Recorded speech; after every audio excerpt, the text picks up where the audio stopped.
तो आज हम बात करने वाले हैं हमारे इंडियन जेनेटिक्स के बारे में। तुमने कभी सोचा जो हम इंडियंस होते हैं उनकी हाइट इतनी कम क्यों होती है? मतलब हमारी जो हाइट है वो 5'7", 5'8", 5'9", 6 फुट से बहुत ही कम बंदे ऊपर जा पाते। तो देखो, सबसे पहली बात, अगर तुम समय में पीछे जाओगे, जब हमारे देश पर इन्वेजन्स नहीं होते थे, हमारे देश सच में सोने की चिड़िया था, तो तुम देखोगे हमारे जो पूर्वज थे वो भी काफ़ी ज़्यादा बल्कि टॉल होते थे। लेकिन आज के टाइम में हम जो हैं काफ़ी ज़्यादा शॉर्ट हो गए हैं, काफ़ी ज़्यादा वीक हो गए हैं।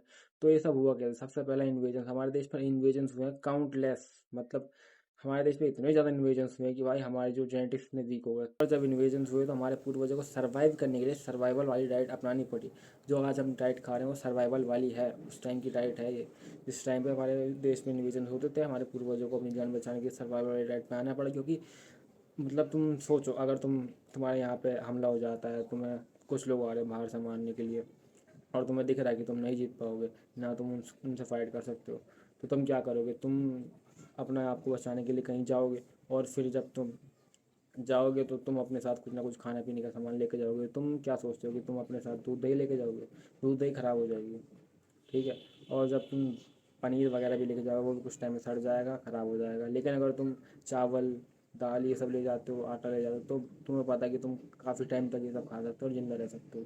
तो बात ज़िंदा रहने की थी। लेकिन उन्होंने जो डाइट अपनाई उससे क्या हुआ कि हमारी जो हाइट है वो कम होती चली गई, और जो हमारा मसल मास था वो काफ़ी कम होता चला गया। तुम जानते हो कि हम इंडियाज़ में स्किनी फैट सिंड्रोम इतना ज़्यादा कि जो बाहर की कंट्री हैं, मतलब अगर तुम एक्स वगैरह चलाते हो, ट्विटर वगैरह चलाते हो, तुम देखते हो कि हम इंडियंस के लिए काफ़ी ज़्यादा रेसिज्म बढ़ चुका है, और स्टीरियोटाइप बना हुआ है कि स्किनी फैट सा बंदा होगा, छोटा सा होगा, और जिसकी फेशियल बोन्स ज़्यादा अच्छी नहीं होंगी। ऐसा कोई इंडियंस, मतलब सभी इंडियंस ऐसे होते हैं, उन्हें ऐसा लगता है स्टीरियोटाइप वाले को जिन्होंने बनाया है। ये देखा जाए तो सही नहीं है, लेकिन हमें अपने आप को चेंज करना पड़ेगा। हमें ये डाइट छोड़नी पड़ेगी, हमें अच्छी डाइट खानी पड़ेगी।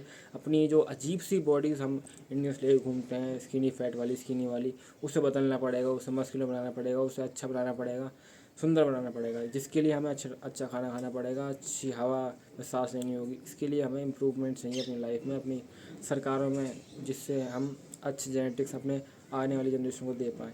क्योंकि हमारे पास अच्छे जेनेटिक्स नहीं है, लेकिन आगे आने वाली जनरेशन को हम अच्छे जेनेटिक्स दे सकते हैं। अच्छा खाना खा के, अच्छे लाइफ स्टाइल को अपना के, अच्छी नींद लेके, अच्छी हवा में सांस लेके। तो इसलिए हमें अपनी डाइट को चेंज करना चाहिए, हमें अपनी बॉडीज़ को चेंज करने पे ध्यान देना चाहिए, जिससे हमारे जो इमेज है फॉरेन कंट्रीज़ में जो स्टीरियोटाइप बने हुए हैं वो बदलेंगे, और एक दिन ये स्टीरियोटाइप सारे के सारे ख़त्म हो जाएंगे। तो आखिर में मैं यही कहना चाहूँगा कि जो इंडियन जेनेटिक्स है, सबको पता है कि ये अच्छे नहीं है, लेकिन अगर तुम इसको मतलब सब पकड़ के बैठ जाओगे इसी बात पे कि इंडियन जेनेटिक्स अच्छे नहीं है, मेरी जेनेटिक्स अच्छी नहीं है, तो भाई फिर आगे जाके इम्प्रूवमेंट हो नहीं पाएगी। तुम अपने फैमिली वालों को, आगे जाके अपने बच्चों को भी बेकार जेनेटिक्स दोगे। इससे बढ़िया कि तुम इम्प्रूवमेंट करो।